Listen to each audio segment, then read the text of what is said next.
Hey guys, it's Sage. We are back with another episode, and today we want to take off the timing chain, the gears, and take out the camshaft. Just as a reminder, here is what everything is looking like right now.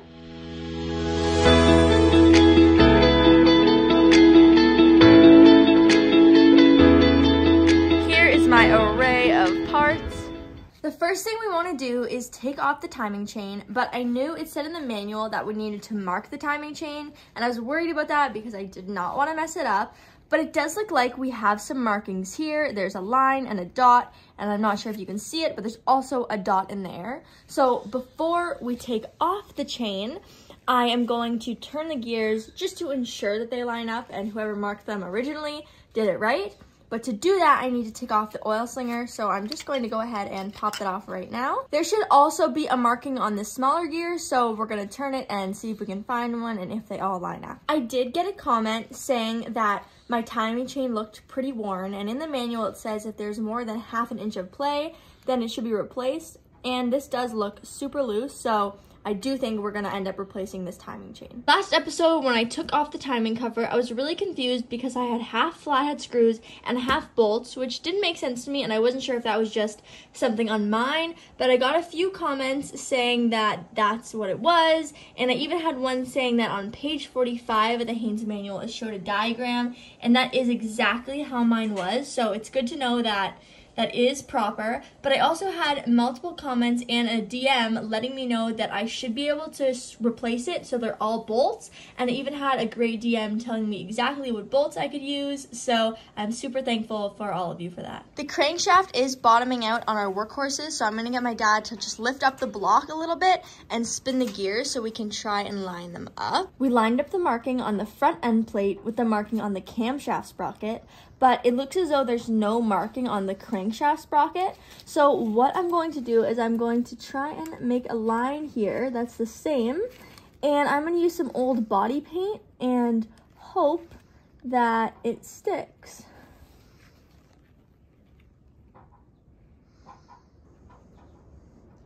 All right, and hopefully that's a line. All right, that didn't work perfectly, but at least we can see the general area of where it should be. I'm gonna go ahead and undo these locking tabs.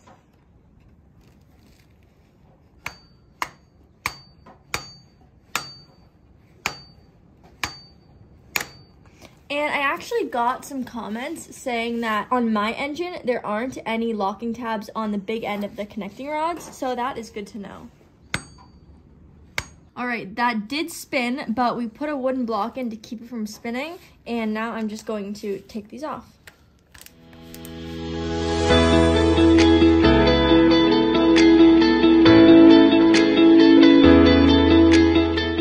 All right, we are trying to wiggle off the camshaft sprocket. The crankshaft sprocket already seems pretty loose, but the camshaft one is super tight, so I'm letting my dad do it so I don't break any teeth, and we don't have a puller, so it is tricky for us, and we have a policy. If he breaks it, he buys it, so I'm letting him work away at it, and there it goes.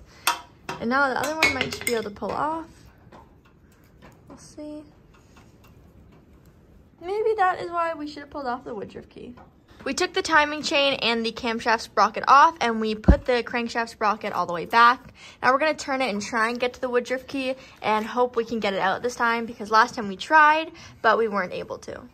The woodruff key still wouldn't come out, so we're just going to use some force and pry this sprocket off of here. And there we go. Maybe now we'll be able to get the woodruff key out. The woodruff key is definitely crooked. One side is in there more, so maybe that's where we're having difficulty. Who knows? We still can't get the woodruff key off, which means we can't get the washer off, but maybe that's a good thing, and that means we won't lose either. Now that we're done with the timing chain and gears, we can move on to taking out the camshaft. So what we're going to do is we are going to take out these bolts to take off this retaining plate, and then we want to take out the camshaft. But before we can do that, we need to take out the distributor drive gear. As you can see here, it is twisting with the camshaft. So we're going to take that out now. In the manual, it says you need to twist it a little bit to disengage it because it's engaged with the worm gear, and there we go. Now the camshaft is free to spin, which means we can pop it out. I'm gonna go ahead and take these bolts off now. I'm gonna hope I can crack them without moving everything. Oh.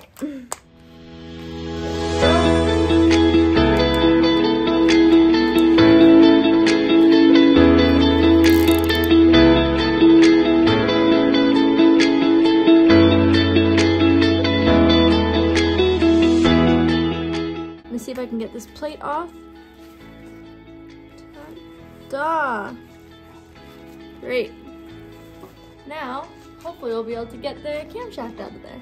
What I've been trying to do to stay organized is I've been putting all the little pieces from each disassembly in each video into certain bins. So that is what I'm doing here. All the pieces from today's video are going in this bin. However, this is our last bin, so I'm gonna have to head to the store and grab some more. I was trying to pull the camshaft out, but it's clearly hitting something, and I was spinning it, but we checked the manual and we took out everything that we needed to take out, so we think we might just have to turn the crankshaft, and then maybe we'll be able to get it out. So after looking at the diagram and feeling around, we realized that the tappets are still in there. So we have the push rods out. Those are one of the first things we took out, but the tappets are still in there, so we're gonna try and shimmy them out of the way.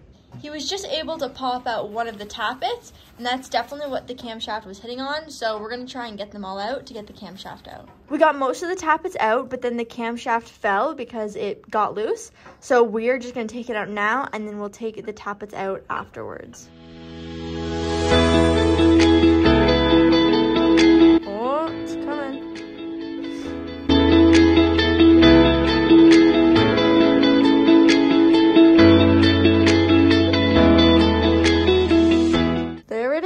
We got the camshaft out, so we'll clean this up and we'll give you guys a good look of it and we'll inspect it to see if there's any issues with it. Here is the camshaft. I cleaned it up as best I could just with a rag, and I'm not seeing any issues with it. Obviously, I don't even know what to be looking for, but I don't see anything crazy going on.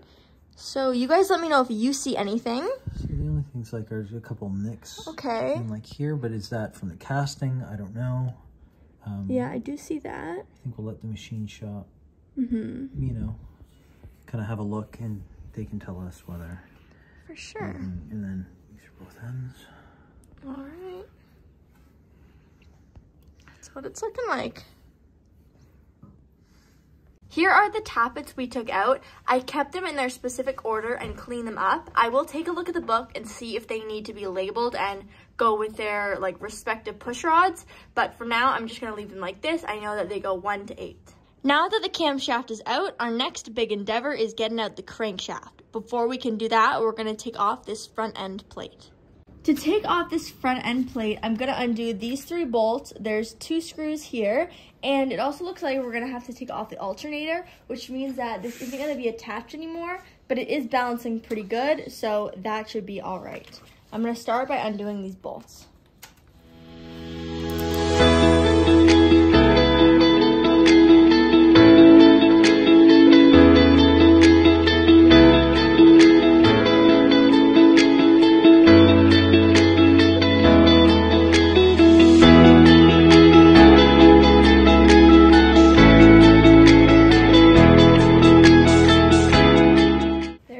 Next, we have to take off the alternator. Now I'm going to go ahead and take the alternator off. I have a spanner on the other side, hoping that it doesn't spin, but once this starts going, I'm gonna support the alternator so it doesn't fall.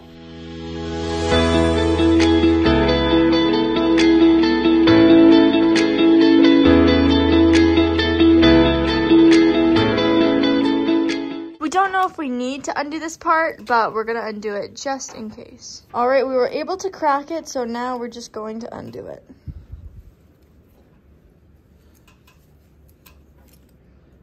There we go. We're gonna try and pry this front end plate off.